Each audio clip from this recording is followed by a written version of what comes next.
come in.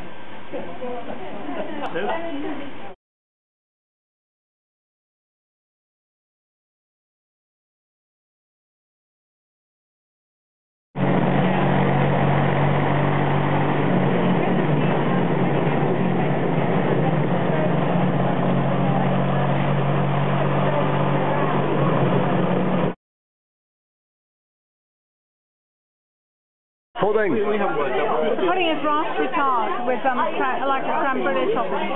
Right, okay. Jonathan. Yes, please. Thank you.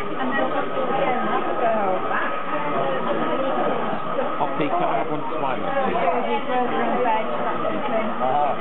We have no aspirations to go above 2,000 at all. In fact, the only problem we ever get with our hens is that we're surrounded by beautiful cliff paths, and we get the odd dogs rip through. Hence why they're all split into 200. Because if a dog gets in, as they invariably do once a year, they'll rip through a flock. We also have quite a problem with pheasants on this north coast now, and they carry a disease. We had them on our canopies last night. Yeah. And we had microshoots. These have all been picked. They were all full, looking more like that. I mean, this is coriander. No, it's parsley again. And if you taste it, the actual intense flavour is there already in such a small size. You can't buy it. I've not seen anywhere except Borough Market selling microherbs, and it's because they are so difficult. How would you get that to the market? This is why Waitrose want us to do it they over would. here. Of course they would. Yeah, and then they want to export it, but it's trying to say to them again, it only works on a small scale. Yeah. And time consuming it is. You're picking it all by hand. Yeah. You know. And that's why, and you only use tiny bits. That's why chefs sort of just sprinkle a few over the top of something. But they are hugely full of, got a huge impact. I mean, the fennel that you'll have tonight, which has already been picked and gone. In fact, we're on to get the power. You really need growing temperature, so you need heat. And the fennel is the most pungent thing I've ever eaten. Micro fennel is so strong, and it literally is just a shoot. It just looks like a piece of grass, and that's the infantile state of a fennel plant. From its, still get the seed on the bottom of it. So they all need warming up. So they all need heat. Yeah, parsley's pretty much the last one. Through the summer, we'd be growing micro basil, micro sorrel, amaranth. Various types of rockets and mizunas and chards. We'd be growing all of them in these kind of trays, and these would be stacked up like that.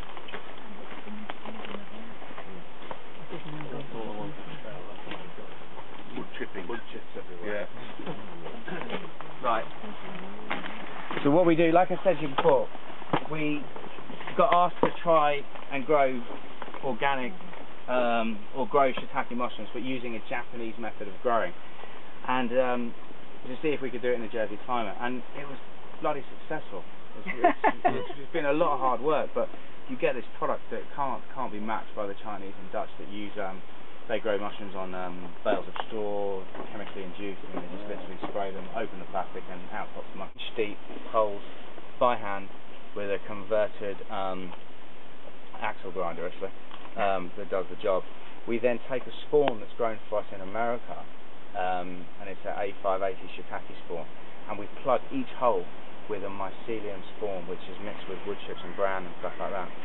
And then we take each hole, and by hand we paint it with wax, so we cover it back up and seal the moisture inside. And then this log is then stacked in an A-frame formation with its foot in the ground for 2 years, or 2 to 2.5 years, depending on how quickly we start to treat.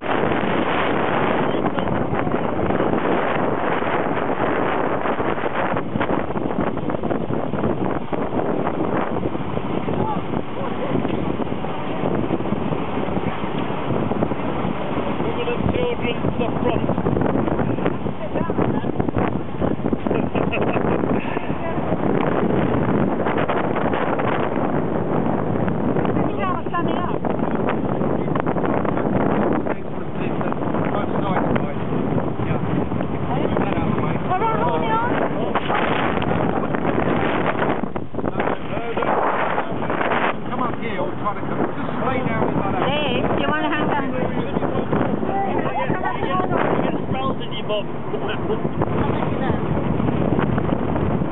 Oh, Liz, hold on, you're not looking very safe there. No, Liz, hold on. Hold on here.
business partner up until February this year, he's decided to retire.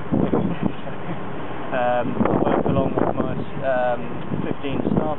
Tractor's just going to pull away from behind you, so Let's move away. grow oysters and mussels. I'll start by talking about the oysters. We buy all our oysters from hatcheries from France, with the size of your little fingernail at 6mm. At that stage, the oyster's about 2.5, 3 months old.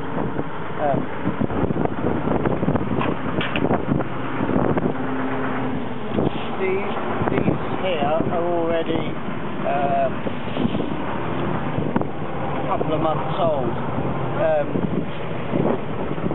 Jersey, the conditions that we've got in Jersey mean that the oysters or the shellfish grow quicker than anywhere else in Europe.